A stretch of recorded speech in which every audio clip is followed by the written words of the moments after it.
The experts, Dr. Lorna Down and Dr. Therese Ferguson. Let me begin with Dr. Lorna Down. Before her active retirement, Lorna was a senior lecturer at the University of the West Indies at the Mona campus. Lorna has been involved in ESD for over 20 years. In the early years of the millennia, Lorna moved ESD forward in Jamaica, across the Caribbean, and around the globe. Her specialty was bringing language and literature and ESD together. She is a prolific author, and two of her most recent works are, she worked with the Mahatma Gandhi Institute in India to produce a book about infusing ESD into textbooks. And her chapter or her contribution was on infusing ESD into English. She also has a recent edited volume out with Thelma Baker on teaching literature as a way of enriching quality of life in our society. And it's for English teachers and by English teachers.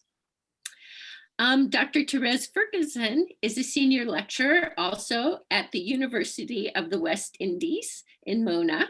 Dr. Ferguson serves as program leader for the Change Within, the Change from Within, excuse me, and that is the topic of our presentation today. She is also coordinator of the ESD working group in the School of Education. Her research interests lie in ESD, children in the environment, climate change education, and peace education. At this point, I would like to give a shout out for the University of West Indies Mona campus, because they have been a leader in ESD, first by infusing ESD in courses, then creating courses on ESD, and now they have a Master's of Education in ESD. And so they have really led the Caribbean and led the world in this effort.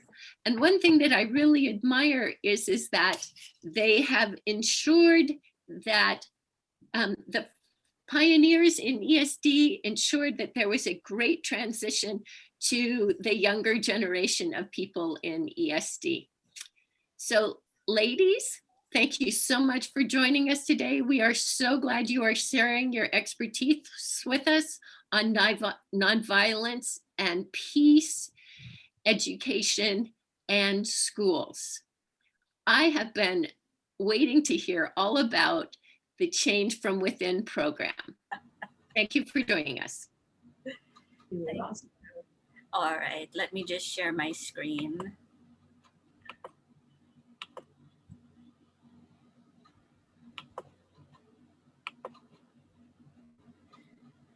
Okay, over to you, Dr. Down. Okay, thanks very much. Good morning, colleagues, and a special good morning actually to Mrs. Paulette Chevans, who is one of the founding members of the Change from Within program. I'm happy to see that she has joined us. Okay, so today our presentation is on the Change from Within program, a University of the West Indies program. And we're looking at how we use this program to promote peace in Jamaican schools. And though the focus is on Jamaican schools, I hope you will be able to have some takeaways for violence in schools or in any space. Yes, our outline is, we're going to be talking a little bit about the context, about peace and sustainable development. And then Therese is going to go right into looking at the Change from Within program, focusing a little bit on our restorative justice circles, a tool that we use in the schools. And then she is going to share with you some of our research findings on the Change from Within. That's an important component we have found as we continue to roll this program out. Then, of course, there are some challenges, and we're looking at the future and how we address some of these challenges. And we end our presentation by looking again at CFW as a tool, as a program for educating for sustainable development. And hopefully we will have time for questions. Okay, so to begin, I just want to set the context of peace and sustainable development. Our work is based on the understanding that peace is needed for sustainable development of people and place. And we very much operate within the context of the SD goal 16, which, as you know, says promote peaceful and inclusive societies for sustainable development, provide access to justice for all, and build effective, accountable, and inclusive institutions at all levels. And of course, the question we ask, really, a question that one of our celebrated singers, Peter Tosh, had raised years and years ago, is whether there can really be peace without justice. And we add, can there be sustainable development without peace and justice? And we conclude, like others, that for us to have sustainable societies and a sustainable world, we do need to look at justice, peace, and inclusion. And they are connected with so many of the other sustainable development goals. So at this point, I'm going to hand over now to Dr. Ferguson, who is going to share with you some of the work we do in the Change from Within program. Yeah, Thank you. Thank you so much, Dr. Down. I just want to confirm, everyone has been seeing the slides, correct? Yes. Okay, great. Thank you. All right. So just to share a bit of background in terms of the Change from Within program, the program actually began in 1992. So when we were thinking back, we realized, next year will be the 30th anniversary of this program. And it began under the leadership of one of our former vice chancellors of the University of the West Indies, Sir Philip Sherlock.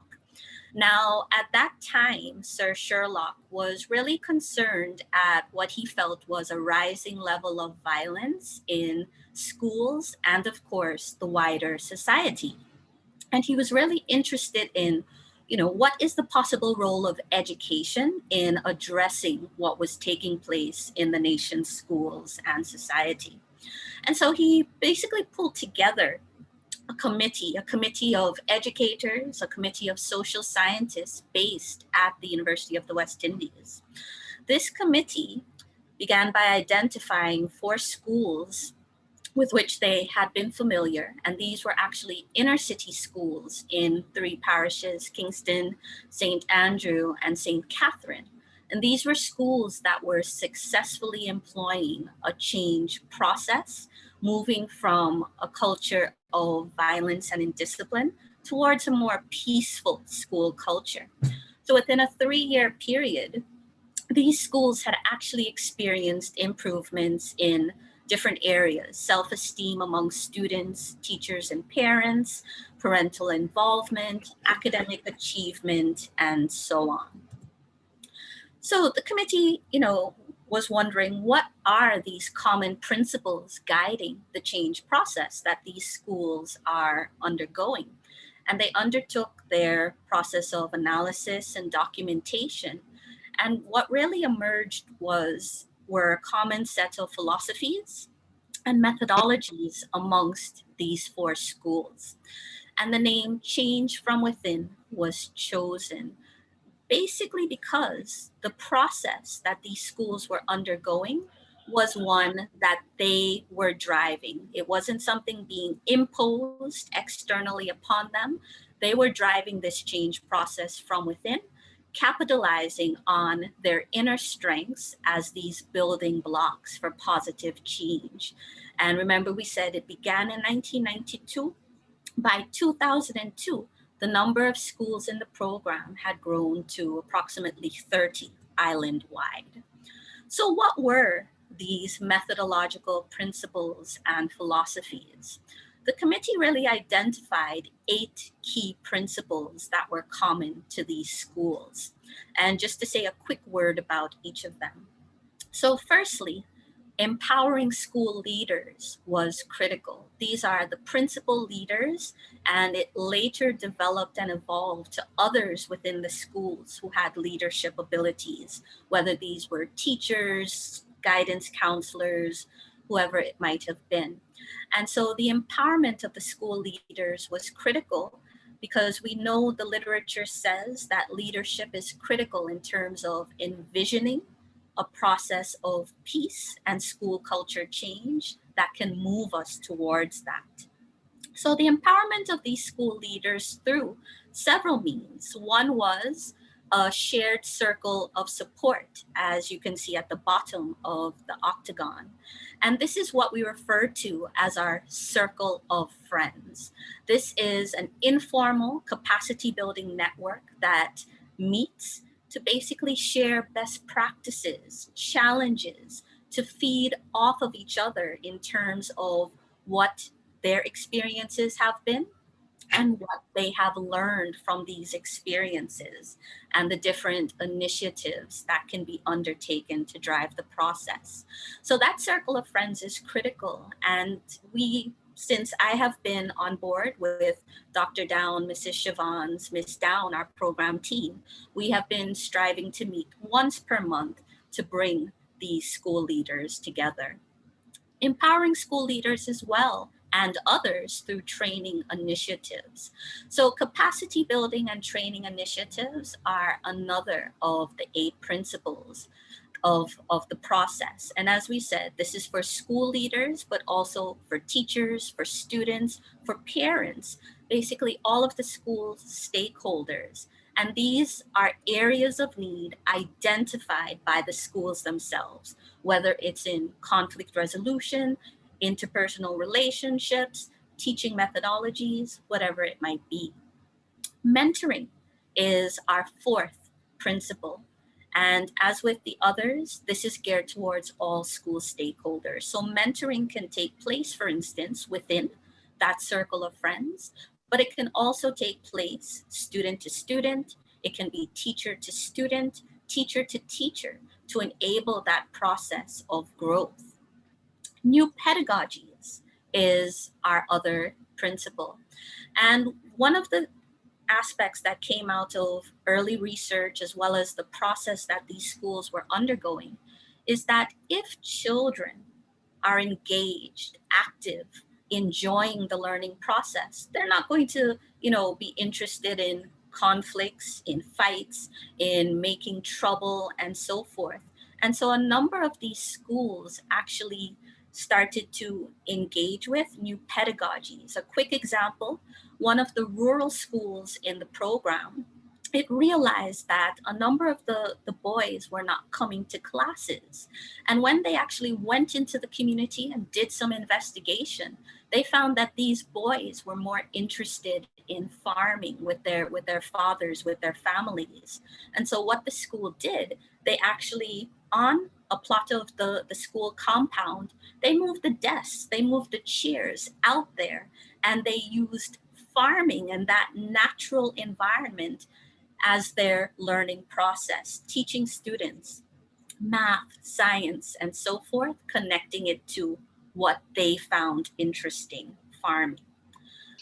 Working with the positives. So as the program philosophy outlines, there is always at least one positive element, if not more, that can be used to drive the school process, whether that's the school's sports program, their arts program, whatever that positive might be.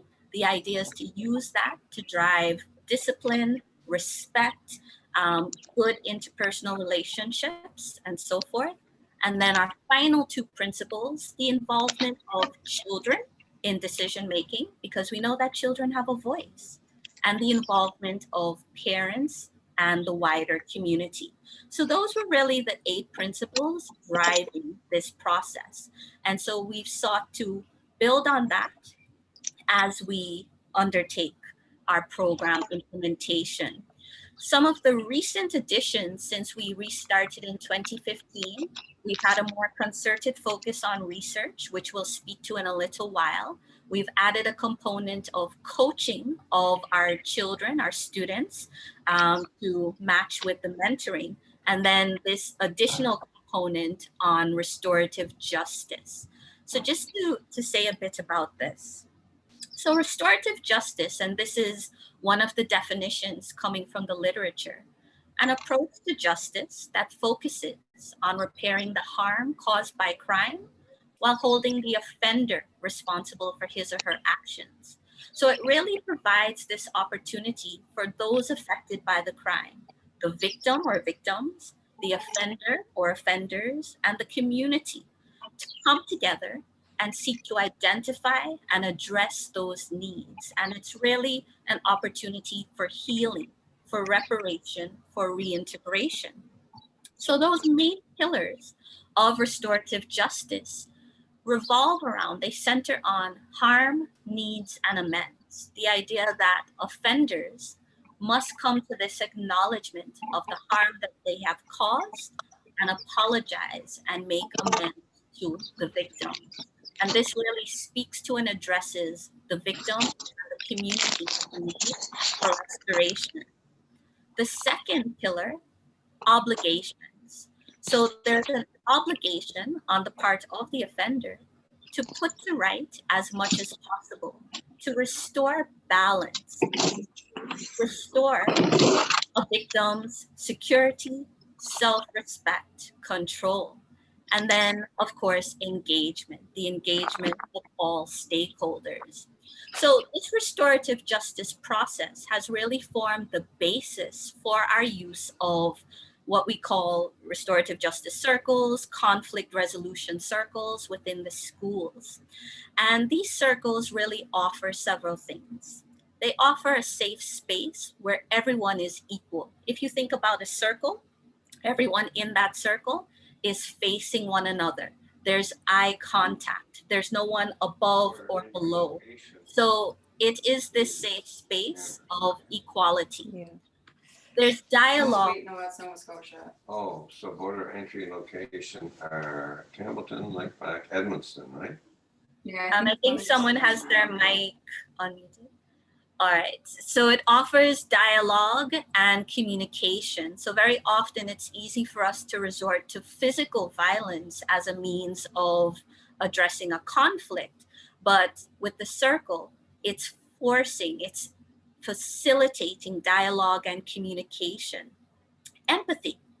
So the offender is able to see from the victim's perspective, from the community's perspective, and foster empathy. And likewise, perhaps the victim can see from the offender's perspective. Respect, because within these circles, everyone's viewpoint, everyone's perspective is listened to, is heard, and is respected. And of course, problem solving. So how do we move forward? How can we address this conflict? Where do we go from here? And as you can see, a number of these skills and these values are relevant to education for sustainable development. So finally, before I turn back over to Dr. Down, a quick word on the research findings, because we really want the program from its inception. The program has been evidence-based with quantitative, qualitative data being used to continue driving it forward. And so, as we said earlier, we're really trying to enhance the research that forms part of the basis for the program. So just to quickly share two tidbits. The first is based on some research carried out on the Circle of Friends. And remember that this circle is our informal network of school leaders, principals, but also others who have leadership potential. So a qualitative study was carried out with 5 Circle of Friends members, 3 principals, and 2 guidance counselors. And what really emerged was reinforcement and emphasis that these Circle of Friends members saw that leadership was critical with respect to transforming a culture of violence and indiscipline, towards peace and respect.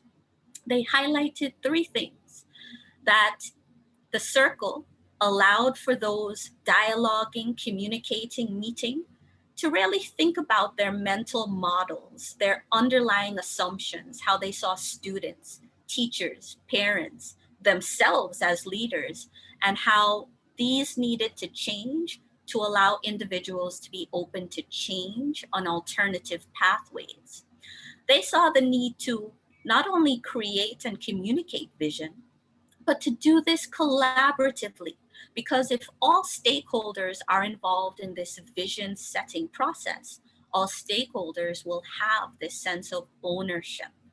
And then a third element, there was a need to create a physical and social environment that was markedly different from their home environment and that offered those within the space, students, teachers, principals, safety and security. And so again, there was emphasis that and reinforcement that the circle of friends allowed for all of this. And then our second tidbit, and this is coming from our newest element, the coaching that we indicated is being carried out by one of our program team members, Ms. Keisha Ann Down. So we carried this out with 2 schools, and we had our research assistants go into the schools and engage with some follow-up interviews with participants from these 2 schools. So this involved 7 students who had participated in the coaching from a high school and 2 teachers who had participated, whose students had participated from a primary school. And note some of the findings. One of the male students said that the coaching had actually inspired him to discontinue smoking and to regulate his emotions, while a female student said it helped her to focus more on her studies. The teachers noticed that there was a decrease in the disruption and fighting that was taking place in the classroom, in the school, as well as an improvement in peer relations and attentiveness to schoolwork. And one teacher noted that one of her students was rewarded, this is interesting, a best behavior certificate 2 months consecutively after the coaching intervention stopped, and skills development was taking place in areas of teamwork and critical thinking amongst the students. There was, of course, one male student, this third bullet point, who said that during the program, although his problem behaviors decreased, once the program stopped the intervention, then that improvement immediately ceased. So this tells us that we do have to continue thinking about the sustainability of our various interventions. So now turn back over to Dr. Down, who's going to take you through the future of the program and some of our challenges.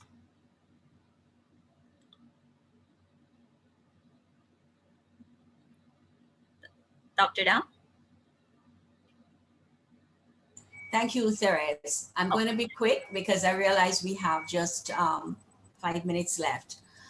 But one is the need for more personnel. At the moment, the program team is comprised of 4 of us. And the lead driving this program is Therese, is Dr. Ferguson. And she has, she's a full-time member of staff at the University of the West Indies and does not get any time to carry this program. This is all done in addition to her teaching, her research, her other research, and her other responsibilities. So that is one of our concerns. 2 of the other members, we are retired. One is Mrs. Shivans, the founding member I mentioned earlier. And then there is Miss Keisha Ann Down, who is also working full-time elsewhere. So in terms of the future, we're looking at how we're going to meet this challenge now of the program team. We're also looking towards expanding our circles of support. For the last year or so, we have focused primarily on the leaders and teachers, but we really do need to work some more with students and parents. And then there is the in-school data collection. One of the things we have tried to encourage leaders to do is to study, analyze what's happening on the school. And clearly, if we had another program team member who could facilitate that, that would give the kind of added weight we need, as well as help with the affirmation of the work being done in the schools. And then for a long time, we have been looking at a schools retreat or conference in which together we could look at what's working well, what needs to be changed, how we move forward. At the moment, on the line, all of that, sorry, Therese, I just want to say one other thing. On the line, all of this is the need for funding. At the moment, this work is being done voluntarily, and there isn't, so one of the challenges for us to really identify sources of funding. So those are the challenges. And I just want to end now by saying that the Change from Within is a program that is really involved with educating for sustainable development. It is working in our schools and in our communities to promote a culture of peace and nonviolence. And you can see where it links with SDG 4 as well as Target 4.7. And I just want to say that the program has undergone changes over the years, but it is a program really with a lot of potential for meeting the challenges we have in Jamaica and in the Caribbean, well, especially Jamaica, with our increasing levels of violence. And so I just want to end by reminding us that we can really achieve or make greater strides towards achieving our goal of peace and nonviolence and a more inclusive and just society as we all work together in this area. Okay, so now I hand back to Roslyn. Perhaps there may be one or two questions, or we could go out into breakup groups. Yes, let's take questions first. If you do not want to put them over your microphone, you can go ahead and put them in the chat box, and then I can relay them onto our two very fine speakers. Dr. Down, Dr. Ferguson, thank you. That was a wonderful, wonderful presentation. I know that peace and nonviolence is something that many of us are worried about in our schools. And to hear about how this is addressed so openly, instead of sort of like sweeping it under the rug or saying, well, this is an internal matter. I really am impressed how you have involved parents in the community in this, and then the circle of support between the principals and other leaders in the schools. It's really a case that widening circles is very good for solving problems. So thank you very much for your presentation. You gave us much to think about. Do we have questions? We have a comment in the chat that I think is worth reading. The circle is an incredibly powerful metaphor, a game changer indeed, when it comes to shifting the underlying power dynamics. It changes purpose, whoops. It changes purposes from punitive to restorative. All right. Does anybody have a question that they would just like to speak out? Yeah, I have a question. It's Andrew here. Yes, Andrew. Yeah, somehow I can't start my video. strangely. In any event, thank you very much for the presentation. What I wanted to ask you was, when would be a good time to start developing these kind of skills or attitudes, in your opinion? Okay, so I can share my thoughts, and then if Dr. Down wants to add anything. So I think from, right at the very beginning, early childhood up, you can always teach children from even those very early stages how to resolve conflicts peaceably, how to speak and listen and not push, shove, fight, how to, think about their emotions. Why are they feeling particular ways? Why are others feeling particular ways? For Change from Within, we actually work at the primary level and the secondary level. So we work with primary schools and secondary schools. But as I said, even before that, I think it is useful to begin engaging with students, with children, about all of these different sorts of values and skills.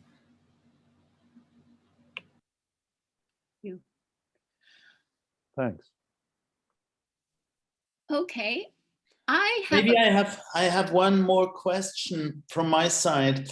I found very interesting that you emphasized on the importance of those informal networks. And when you started your explanations, I thought, oh, that's interesting, that the role of the university is not so crucial, that it is rather a rule thing, that the process is going on in the schools itself. But finally, I realized that the support by the university seems to have play quite an important role as well. Could you give us a little bit more insight how you support those schools? How does this goes on? You mentioned some studies that you made, but I didn't get it. But I would be interested how you supported the growth of such networks or the implementation of such networks. Okay, thank you. That's an interesting question. So really, in terms of the university side of things, we really are there, and you used an important word, support. So firstly, within the schools themselves, when they request our help, our support, and when we're able to give it, it's really in response to them. So they identify, they tell us what do they need. A lot of that comes out, for instance, in that informal circle of friends meeting. We do a lot of listening. We do, a bit of observation to hear what is it that they are saying. So ours is a response to that, because it's very easy. We can sit there and say, oh, well, we think you need this, we think you need that. But they are the ones within those school contexts, living in those and dealing with those environments day after day. We are not. So it is very much a support mechanism where we're able to provide our expertise. It might be, let us say that they say, all right, we need some support in terms of how can we engage students with a particular methodological approach, such as project-based learning. Well, we can come in there, for instance, Dr. Down, as an example, has experience with project-based learning. She can help deliver, help organize a support seminar for them and help in that way.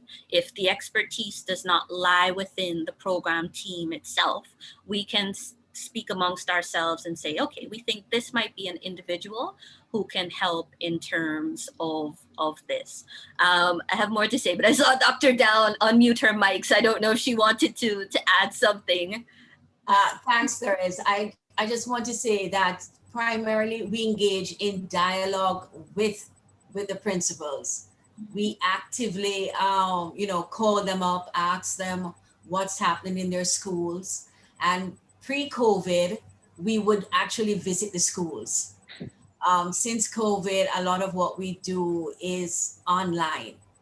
But I think the important thing is to recognize that we go in, we listen, as Therese said, to what's happening.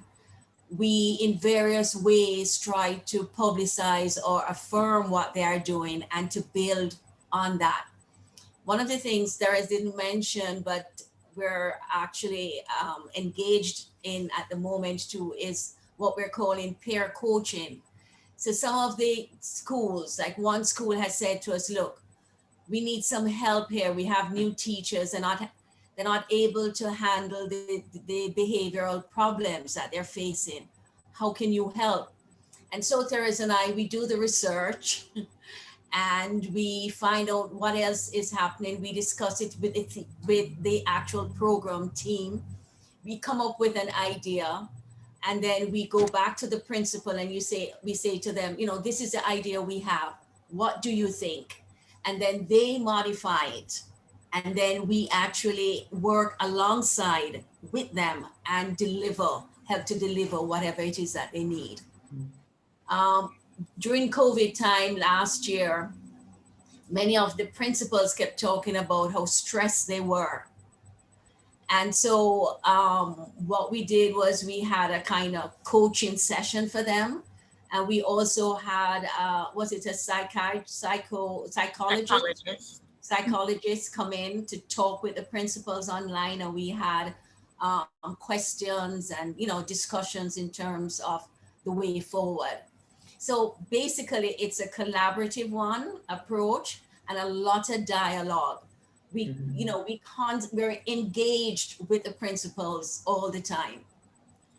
And just to follow up on something that Dr. Down mentioned when she spoke about going into the schools, another thing that we seek to do is to encourage sustainability. So for instance, the capacity building workshops and seminars that we've had, one of the things that we do within those workshops and seminars, we challenge those who have taken part, because normally it might simply be 2 or 3 persons from a school, to go back and to share what you have learned. So it cannot just stop with that workshop, that seminar. It has to move forward. And in some of the segments where we have gone back into the schools, they've actually invited us to sit in on some of those professional development sessions and seminars where the teachers, the guidance counselors are doing just that. They're sharing with their wider colleagues, whether it's conflict resolution, whether it's project-based learning, whatever it might be.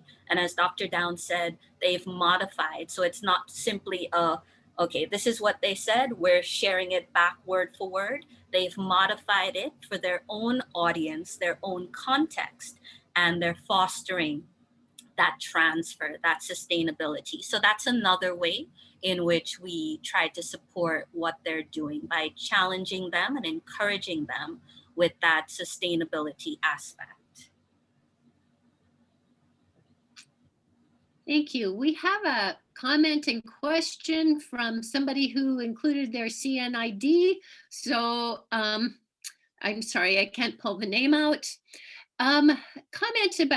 Question about, do adult volunteers engage with hostile students? You know, are they matched, an adult volunteer from the community with a student who has a problem with being violent? And if so, do they work like in before or after school periods or activities? Could you give us some concrete examples here, maybe?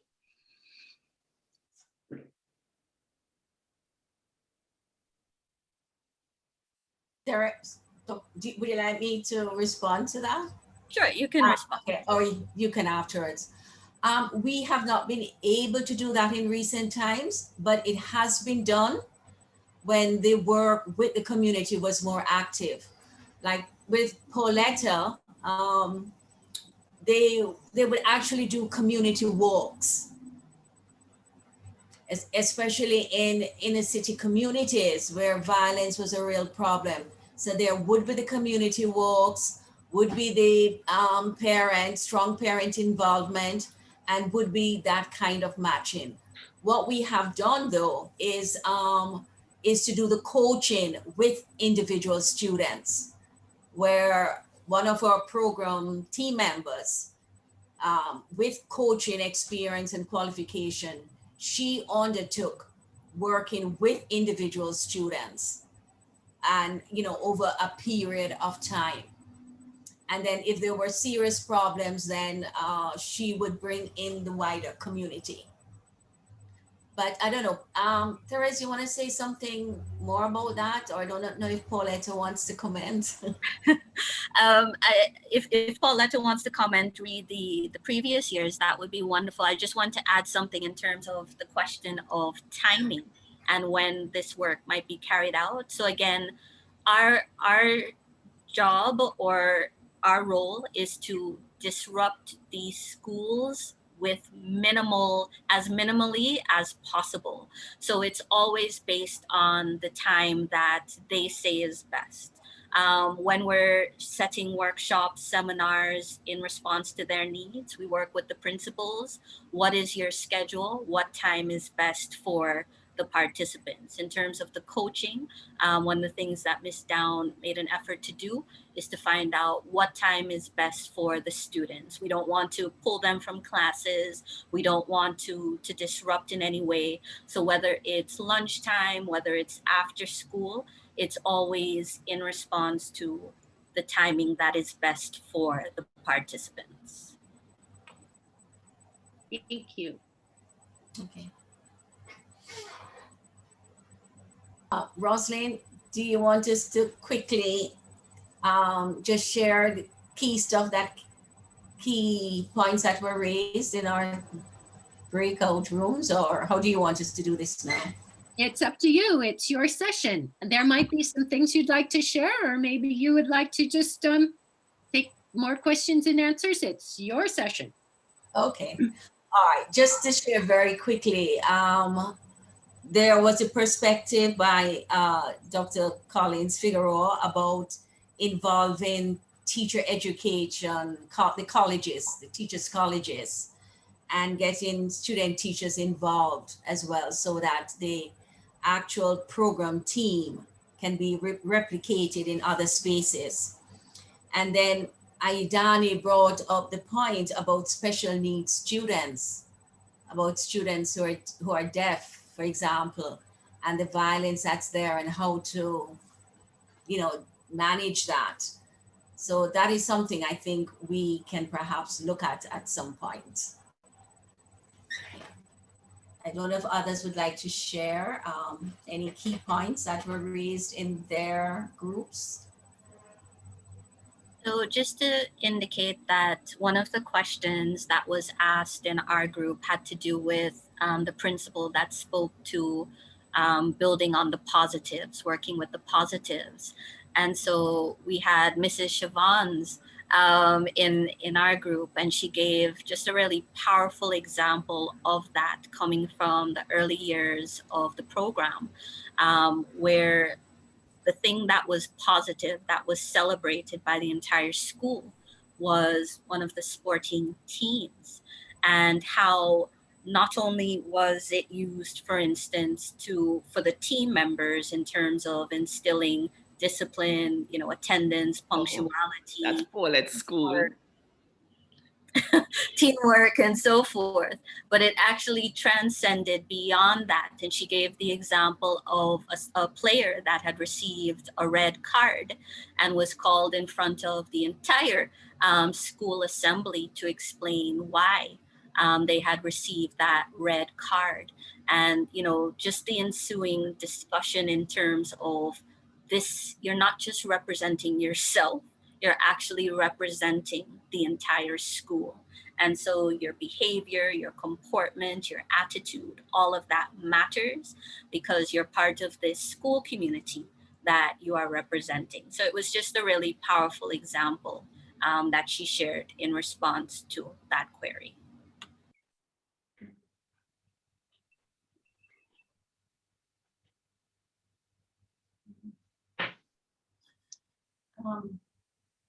Rosalind, it seems like our time is up.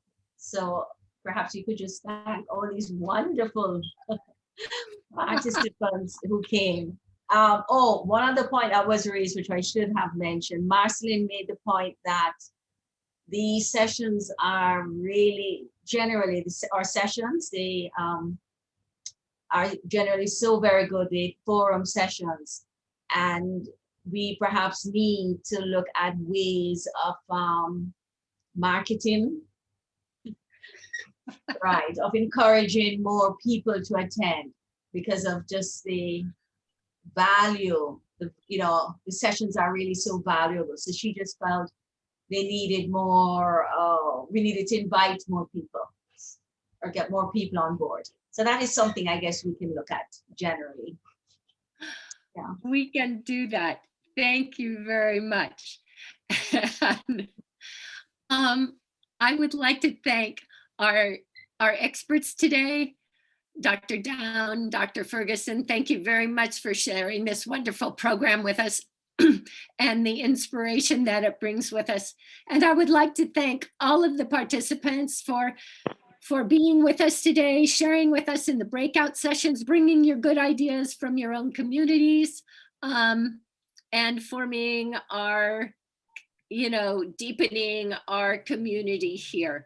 And yes, next time that I send you an invitation to this, please, to one of these live conversations, please share it with your colleagues. Our next speaker is going to be Dr. Alicia Jimenez from the Earth Charter Education Center, and she will be speaking about the values in Earth Charter and their relationship to education. So we will see you all in about a month. Thank you for participating. Goodbye. Thank you, Rosalind. Thank you very much. Thanks Thank so you, much. Elizabeth, Stefan. Thank you. Thank you. Bye-bye. Bye. Thank you. Thank you. Bye. Thank you. Thank you. Goodbye. Thank you. Bye now. Bye-bye.